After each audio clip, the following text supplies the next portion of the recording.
Hi viewers, welcome to my channel. ரொம்ப நாளைக்கு அப்புறம் நான் வீடியோ போடுறேன். கொஞ்சம் ஹெல்த் முடியல, அதனால் போட முடியல. ஆனால் நான் இன்றைக்கி என்ன செய்ய போகிறேன்னா, உருளைக்கிழங்குல நம்ம கல்யாண வீடுகளில் சாப்பிடுவோம் இல்லைங்களா, உருளைக்கிழங்கு பால் கறி அது செய்ய போகிறோம். அதுக்கு என்ன தேவையான பொருள்னால் 1/4 கிலோ உருளைக்கிழங்கு. இது வந்து அரைச்சி போடுறதுக்கு முந்திரி, சோம்பு, தேங்காய், பச்சை மிளகாய் இதை அரைச்சி போடுறதுக்கு. இது வந்து தாளிக்கிறதுக்கு பட்டை, கிராம்பு, அதே போல் 2 பச்சை மிளகாய், அப்புறம் வெங்காயம், ஒரு பெரிய வெங்காயம் ஒன்று கட் பண்ணி வச்சுருக்கேன் பொடியாக. இப்போ இதான் இது எப்படி செய்யணும் அப்படின்னு காட்டுறேன்.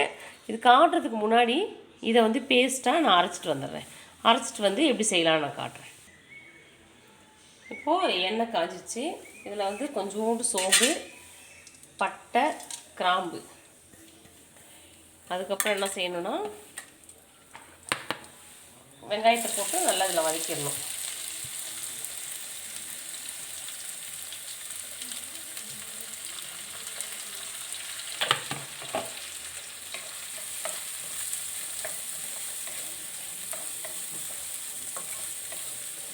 வெங்காயம், ஒரு 2 பச்சை மிளகாய் போடணும்.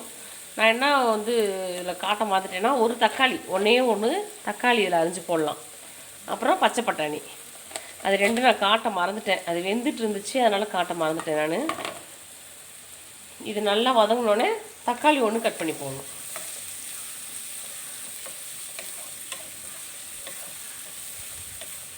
இப்போ தேவையான பொருள் அப்படின்னு சொன்னால், உருளைக்கிழங்கு, அதை அரைச்சி பேஸ்ட் போடுறதுக்கு தேங்காய், பச்சை மிளகாய், சோம்பு, முந்திரி பருப்பு இதை அரைச்சி போடுறதுக்கு. வதக்கிறதுக்கு எண்ணெய் ஊற்றி பட்டை லவங்கம் போட்டுட்டு வெங்காயம் போட்டு வதக்கிட்டு பச்சை மிளகாய் போட்டு வதக்கிட்டு ஒரு தக்காளி போட்டு வதக்கணும். தக்காளி வதக்கி முடிச்சுட்டு அதில் என்ன செய்யலைன்னா உருளைக்கிழங்கு, பச்சை பட்டாணி 2ஐயும் போட்டு வதக்கிட்டு நம்ம அரைச்சி வச்ச பேஸ்ட் அதில் ஊற்றி கொதிய வச்சு இறக்க வேண்டியதான். இதான் வந்து கல்யாண வீட்டு பால் கறி, உருளைக்கிழங்கு பால் கறி.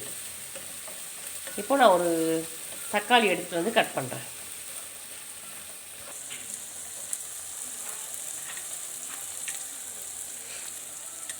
இப்போது தக்காளி போட்டு இங்கே வதக்கிட்டுருக்கேன். இதுக்கு வந்து நம்ம மஞ்சள்தூள் போட தேவையில்லை. ஏன்னா இது வந்து நீங்கள் கல்யாண வீட்டிலலாம் பார்த்துருப்பீங்க, ஃபுல் அண்ட் ஃபுல் ஒயிட்டாக தான் இருக்கும். ஒயிட் குருமா மாதிரி அது கொஞ்சம் கெட்டியாக இருக்கும்.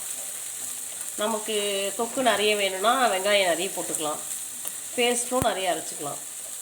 அது தேவையில்லைன்னா நம்ம கம்மியாக போட்டு இது மாதிரி அரைச்சிக்கலாம். இது என்ன செய்யணும்னா, இப்போது இந்த உருளைக்கிழங்கு போடணும். இங்கே 2வது பச்சை பட்டாணி வேக வச்சுருக்கேன், குக்கரில் விசில் வச்சுருக்கேன் பச்சை பட்டாணி. இப்போது அதையும் இதில் சேர்த்து போட்டுக்கணும். ஏன்னா அதை சொல்ல நான் மறந்துட்டேன். அதாவது பச்சை பட்டாணி போட உங்களுக்கு விருப்பம் இல்லை அப்படின்னு சொன்னால் ஸ்கிப் பண்ணிக்கலாம், போட தேவையில்லை.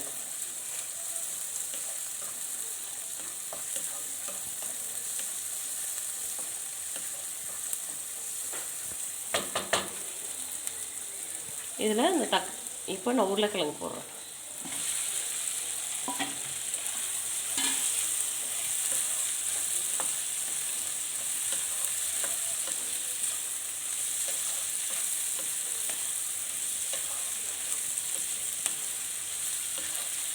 இதுக்கு தேவையான அளவுக்கு உப்பு போடலாம்.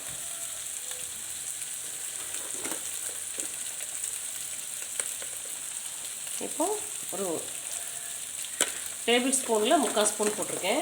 அது போதுமாக இருக்கும், கரெக்டாக இருக்கும். உங்களுக்கு எவ்வளோ சாப்பிடுவீங்களோ அதுக்கேற்ற மாதிரி கூட குறைச்சி நீங்கள் போட்டுக்கலாம். நீங்கள் செஞ்சு பார்த்துட்டு கமெண்டில் சொல்லுங்கள். ஏன்னா நான் வந்து வறுத்தரைச்ச மீன் குழம்பு நான் வந்து அலுமினிய பாத்திரத்தில் செஞ்சுருந்தேன். அப்போ நான் சேனல் ஆரம்பித்த புதுசு, என்கிட்ட அந்த பாத்திரம்லாம் இல்லை. அதனால் நான் அதில் செஞ்சு காட்டணும்னு செஞ்சு காமிச்சேன். ஒரு நண்பர் வந்து அலுமினியத்தில் செய்யக்கூடாதுன்னு சொன்னாங்க. ரொம்ப தேங்க்ஸ் சொன்னதுக்கு. நான் மாற்றிக்கிறேன். இப்போ வந்து இந்த கடாயில் செய்கிறேன். சீக்கிரமாக சில்வர் பாத்திரம் நான் வாங்கிடுவேன். வாங்கினதுக்கப்புறம் அடுத்து வரக்கூடிய வீடியோஸ்லாம் நான் அதில் போடுறேன். இப்போ இதில் என்ன செய்யணும்னா, நம்ம அரைச்சி வச்ச பேஸ்ட்டு இதில் வந்து முந்திரி, தேங்காய், சோம்பு, அதுக்கப்புறம் வச்சுருக்கோம். இப்போ இந்த பேஸ்ட்டை தான் நான் அதில் ஊற்றுறேன்.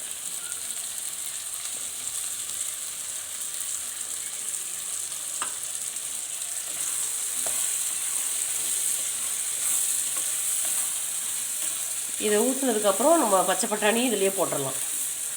இது இப்போ மிக்ஸி கழுவுன தண்ணி இதில் ஊற்றிக்கிறேன் நான். ஏன்னா கொஞ்சம் தண்ணி ஊற்றினா தான் அந்த ஜூஸ் எல்லாம் அதில் உள்ள சேரும்.